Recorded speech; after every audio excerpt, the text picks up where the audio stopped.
Bismillahirrahmanirrahim. Assalamualaikum warahmatullahi wabarakatuh. Sekali lagi Pak ya, Ibu, karena saya keadaan sekarang ini masih kurang sehat, agak kompak lagi Ibu ya. Assalamualaikum warahmatullahi wabarakatuh.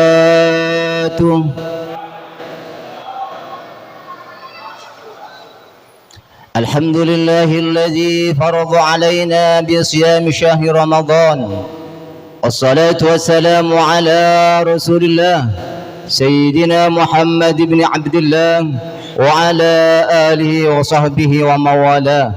سبحانك لا علم لنا إلا ما علمتنا إنك أنت العليم الحكيم.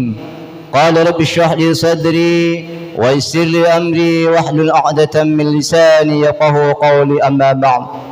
حضرات الكرام والمحترمين, para alim, para ulama yang kami hormati, khususan Imam Masjid Al-Huda yang kami hormati, Sekretaris Masjid Al-Huda yang kami hormati, bapak-bapak dan ibu-ibu sekalian, adik-adik sekalian yang kami hormati.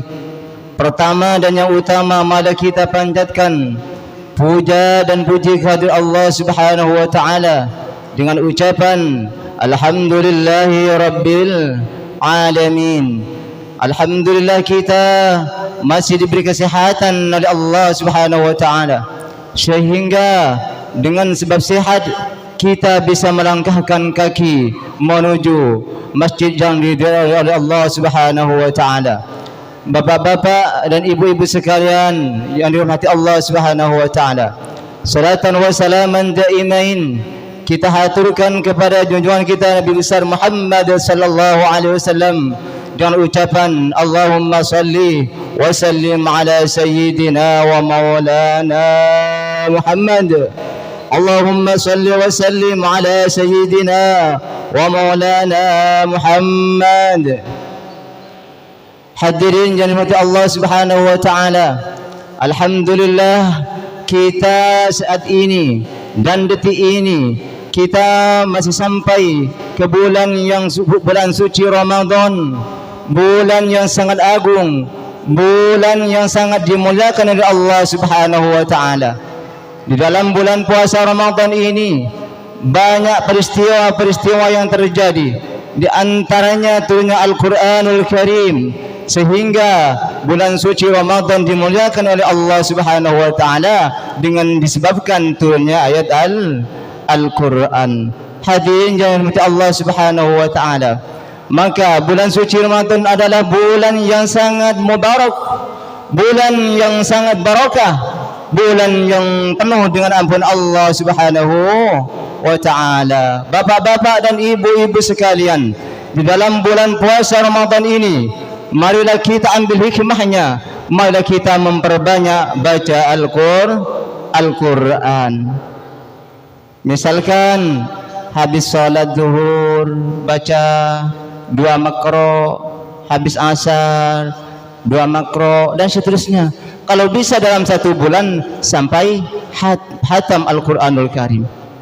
Bapak-bapak dan ibu-ibu sekalian yang dirahmati Allah Subhanahu wa taala, Allah Subhanahu wa taala berjanji bagi orang-orang yang senang membaca Al-Quran di bulan suci Ramadan, apa janji Allah Subhanahu wa taala? Maka Allah Subhanahu wa taala akan menjanjikan surganya Allah Subhanahu wa taala. Asalkan baca Al-Quran, tidak hanya membaca, tidak sekedar membaca Al-Quran, akan tetapi disertai dengan bacaan tajwidnya. Jangan sembarang baca Al-Quran. Contohnya Bismillahirrahmanirrahim, qul huwallahu ahad. Itu tidak tahu, tidak jelas, itu yang tidak boleh. Makanya sabda Nabi Muhammad sallallahu alaihi wasallam, warattilil qur'ana tartila. Firman Allah Subhanahu wa taala, warattilil qur'ana tartila, baca Al-Qur'an dengan tartil, pelan-pelan bacaan. Kalau bisa memahami dengan bacaannya, dengan artinya. Contohnya Bismillahirrahmanirrahim. Alif Lam Mim. ذلك الكتاب لا ريب فيه هدى للمتقين الذين يؤمنون بالغيب ويقيمون الصلاة ومما رزقناهم ينفقون.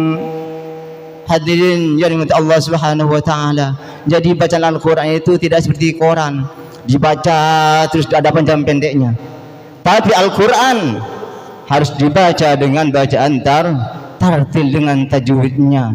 Mungkin bapak-bapak dan ibu-ibu sekalian sudah paham, akan tetapi mari kita diulangi lebih mendalam lagi membaca Al-Qur'an. Alhamdulillah di sini ada imamnya bagus, suaranya bagus, bacaannya bagus, tajwidnya bagus, tukang adanya luar biasa, masya Allah.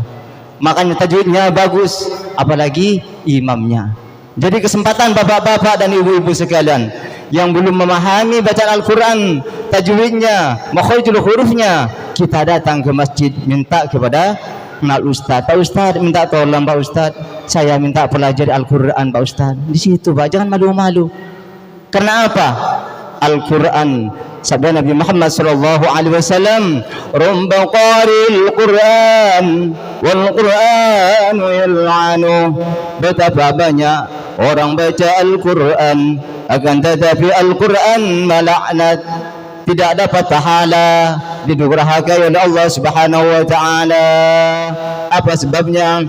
Membaca Al-Quran tidak disertai dengan tajwid. Ain dibaca alif, contohnya ain dan hak tenggorokan paling tengah Pak.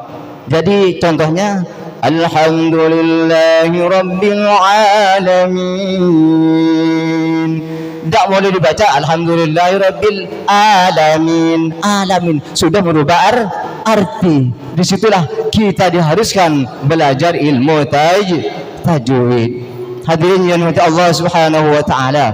Yang kedua, yang dirindukan surganya Allah Subhanahu wa taala, mari kita di bulan suci Ramadan ini memperbanyak solat sunnah Pak. Di antaranya sabda Nabi Muhammad sallallahu alaihi wasallam, "Man shalla isnatai asyrata rak'atan fi kulli yawmin wa lailatin bunya lahu fil jannah." Barang siapa yang mengerjakan sholat sunnah 12 rakaat siang dan malam, maka Allah Subhanahu wa taala akan membangunkan surganya Allah Subhanahu wa taala. Mau enggak Pak kira-kira dibangunkan surganya Allah Subhanahu wa taala? Dibangunkan surganya Allah Subhanahu wa taala. Kita kalau mau Pak, di antaranya sebelum salat zuhur 2 rakaat, niatnya usolli sunnatan qabliyatadz zuhri raka'ataini sunnatan lillahi ta'ala. Insyaallah hafal semua Pak. Luar biasa ini pahalanya. Bahkan dibangunkan surganya Allah Subhanahu wa taala. Setelahnya salat zuhur 2 rakaat, usolli sunnatan ba'diyatadz zuhri raka'ataini sunnatan lillahi ta'ala. Tidak capek Pak, tidak berterus-terusan dalam sehari, cuma ada waktunya. Zuhur 2 rakaat, sebelum salat zuhur ada, setelahnya salat zuhur ada, setelahnya sebelum salat asar ada. Usolli sunnatan qabliyatal asri raka'ataini sunnatan lillahi ta'ala. Salat maghrib, usolli sunnatan ba'datal maghribi raka'ataini sunnatan lillahi ta'ala. Salat isya, usolli sunnatan qabliyatal isya'i raka'ataini sunnatan lillahi ta'ala. Setelah salat isya, usolli sunnatan ba'datal isya'i raka'ataini sunnatan lillahi ta'ala. Insyaallah hafal semua Pak ya. Ini luar biasa Pak. Allah mencintai. Kapan lagi? Makanya di bulan puasa ini marilah kita menambah ketakwaan kita kepada Allah Subhanahu wa taala. Kita membaca Al-Quran jangan sampai ditinggalkan, salat sunnahnya jangan ditinggalkan. Kalau bisa Pak ditambah dengan salat tahajud, dan juga kalau bisa ditambah dengan salat duha.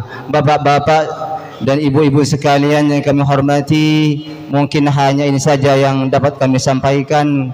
Kurang lebihnya mohon maaf. Hadanallahu wa iyyakum. Assalamualaikum warahmatullahi wabarakatuh.